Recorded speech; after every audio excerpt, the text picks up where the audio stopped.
Welcome to Accelerate Your Wealth, a podcast by Rebecca Robertson, founder and director of Evolution Financial Planning. This series, we're focusing on female financial independence, looking towards a stronger financial future. Be sure to let us know your thoughts on the show, and please do connect with us on Facebook, LinkedIn or Instagram, or head over to www.rebeccarobertson.co.uk. Hey, it's Rebecca and welcome to this special edition of the Financial Detox, and this is week 1, session 1. We're going to be running these over the next 4 weeks, so I hope you enjoy.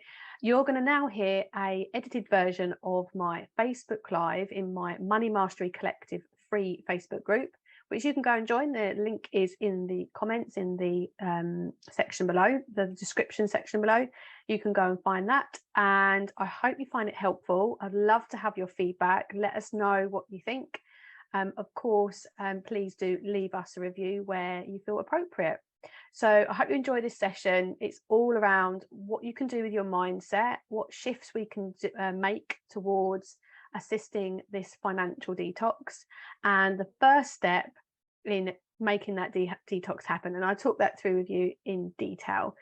Next week we'll be on to week 2, and I'll be covering more for you right then. So enjoy this session and speak soon. It's the 5th of September, and for now most kids are back to school this morning. So with that back to school feeling, I thought it'd be a nice idea.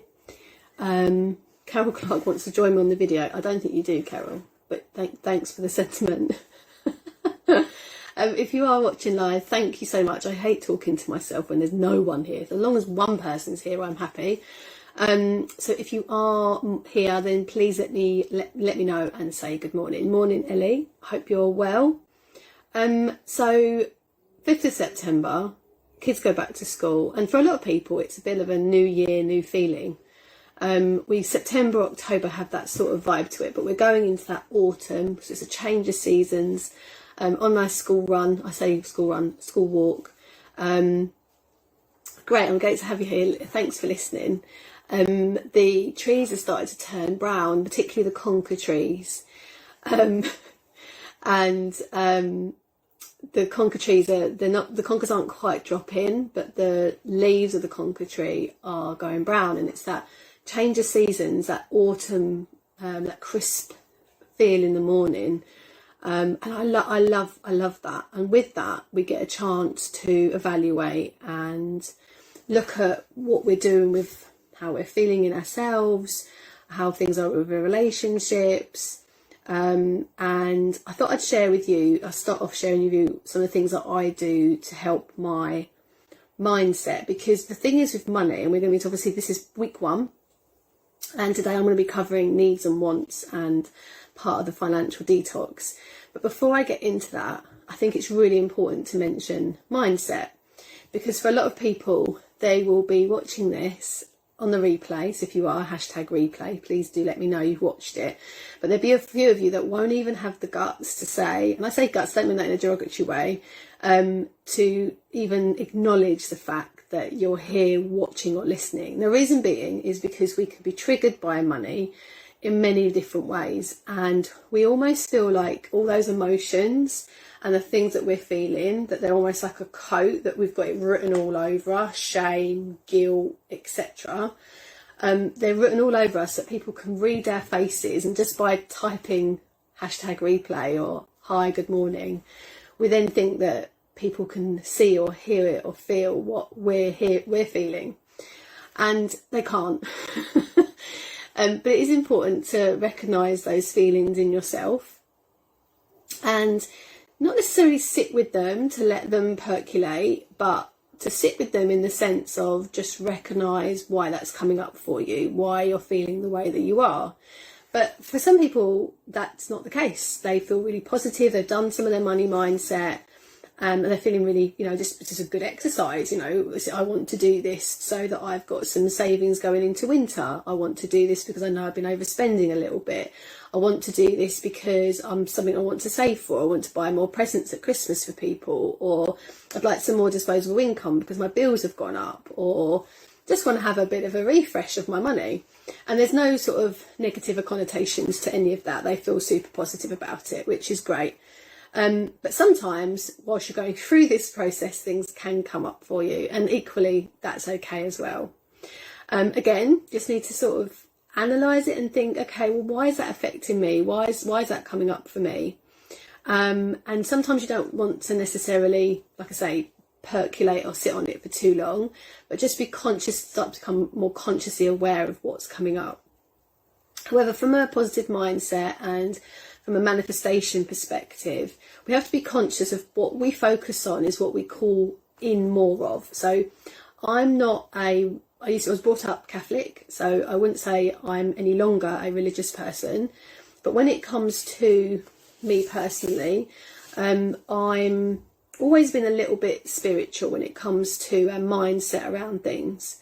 And I'm not saying that you sit there and you go, I would like a Ferrari and a Ferrari will arrive. It doesn't work like that. But the more of what we focus on, it's physics, it's Newton's law, that the more what we put out is what we get back. So if you're feeling light and love and happiness, then you tend to get more and feel more of that.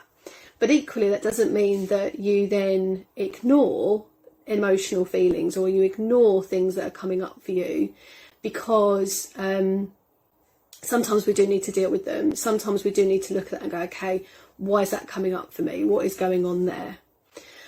And it's about having balance. So it's not one end of the scale or the other, and finding your own balance. So I thought I'd share with you to start off with how I find my own balance. So in the mornings before I get up, I have 2 notebooks. My first notebook is my meditation notebook, and at the moment I'm doing deep chakras. It's not chakras, I think it's chakras. 21-day manifestation, money manifestation, abundance manifestation, I think it's called. It's on Spotify. And it's over 21 days, but I've been doing it for months. So I don't do it every day. And when I finish it, I'm going to repeat it and do it all again. Because what it does, it's only about 10 minutes. It does like a little, today was about calmness and about how we bring calm to our day and how we bring love and light to our day and how we bring warmth to our day. And so I love that, and every day is slightly different. So it might be having someone bring you a cup of tea, which is that way, being gratitude, so thankful for my cup of tea, and contemplating. Then when I go into doing my journaling, I don't focus on the problems, I don't focus on the things that are showing up for me. I focus on the things today around gratitude, around the things that not bothering me, but actually brought me love and light, that felt me feel warm and happy. So watching my old dog roll around on the grass barking yesterday, us all as a family having dinner and then watching a film and having ice cream and making jokes with each other, focusing on the things that I'm really grateful for. Now, why is this all relevant to money detox? Because it's all linked. What we sort of think and we feel is how we show up in our money. How our money shows up and how we're dealing with it is all very much around our mindset. Now, this money detox is not going to go into an awful lot of the mindset stuff, but I'm just going to ask you to be aware of what's coming up for you. And if it's something that you can journal on, then do that. If you want to talk about it in the group, you can do that. And it's just making small shifts in the right direction, baby steps, one step at a time. So the other thing that I do after I do my meditating, I then do my journaling, and then I go for a run on my running machine, which I'm lucky to have at home, so I'm really grateful for that. My children are older now, so I don't need to be watching them the whole time. So even if my husband's gone into London, I can do that. And I really enjoy that. So this morning I listened to a YouTube with Oprah, and you've got to love Oprah, haven't you, really? Who cannot love Oprah? And she talked about gratitude and all the things that I was listening to this morning, which, that sort of serendipitous coincidence is always intrigues me. And it was very similar to this morning. So it really starts my day off in the right mindset. So I've really sort of been clear on how I want my day to look and how I want it to feel. And it's coming from the emotional side. So how I want to set myself up for the day. And it doesn't mean that my day is going to be joyous all day. It doesn't mean that something rubbish is not going to happen. It doesn't mean that I'm not going to have to deal with something.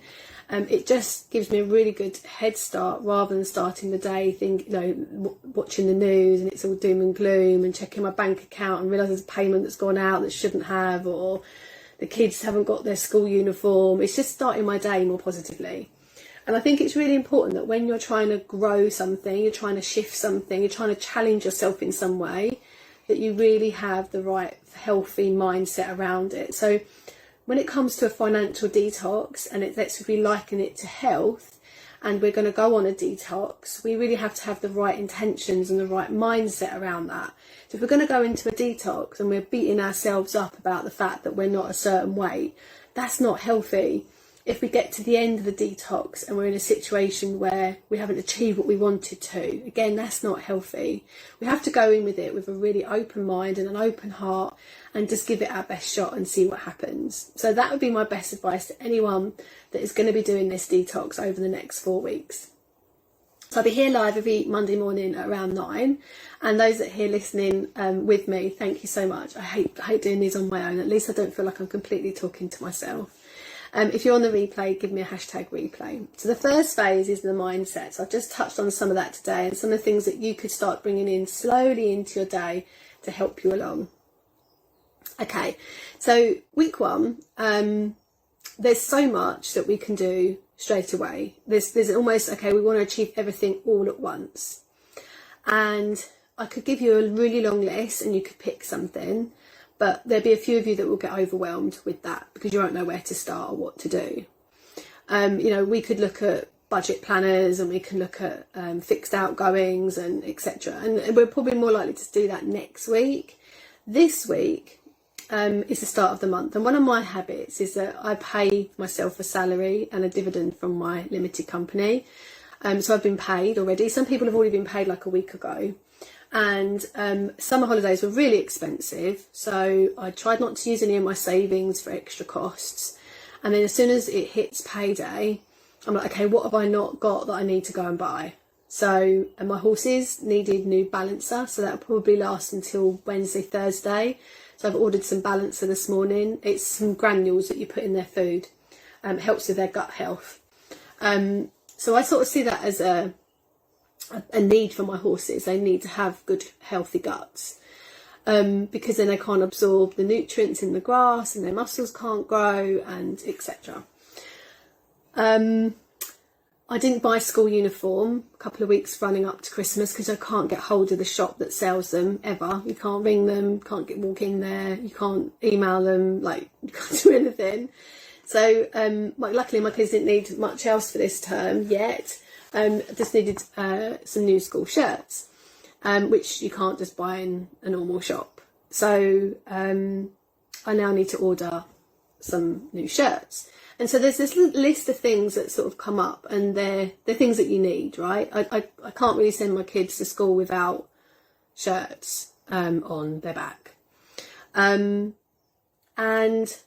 there's ways that, I can cut back. So, for example, coats, blazers, that kind of thing. The school has a shop that you can buy at discount, half the price, not even a third of the price sometimes, certain pieces of uniform. So other parents donate it and it's basically effectively secondhand.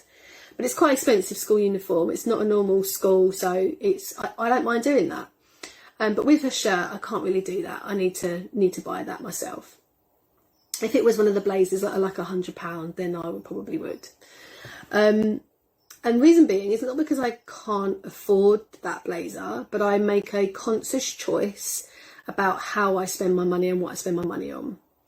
So I don't really want to spend £100 on a new blazer that they literally throw on the floor and shove in bags and in bag racks that are covered in cobwebs and spiders and leave them on the floor and on the back of benches. That's not how I want. So I like to give my money a job. I like to give it purpose. So that to me doesn't just feel the right value. So what I want to talk to you about for this week, morning Alison, is about needs and wants and purpose. So if we're going to do a detox, this is the most important piece of the detox process. Next week I'm going to talk to you about percentages. It might be the week after. Things like I could throw all of you at one go and then it'd just be a bit too much. So we can talk about budgeting, and we can talk about percentages. So you're sort of channeling the money in certain areas of your life by using certain percentages. But the step before all of that is needs and wants and purpose. So, and I'm just going to touch on purpose for a second. So one of the things that I was listening to with Oprah this morning is about having your purpose in life. And one of the reasons that I'm doing this in the free group is, one, to help my friends, my family, my clients, community, you gals on here basically, is because it's part of my life purpose to help people when it comes to finances, because I don't come from a financial sort of wealthy family myself, and this is something that I feel like is my skill set to explain and share to people in a really easy way. So purpose is the same when it comes to money, if it has a purpose. So spending my money on things that don't give me that I need or I don't want, but at the time they're like filling a gap, but they have really no purpose to them, then... Thank you for joining us on today's episode of Accelerate Your Wealth. For further help or to connect with Rebecca directly, please head over to the website www.rebeccarobertson.co.uk, where you can find further information on our planner, book, and how to further maximise your wealth. For any regulated advice, please do head over to www.evolutionfinancialplanning.co.uk.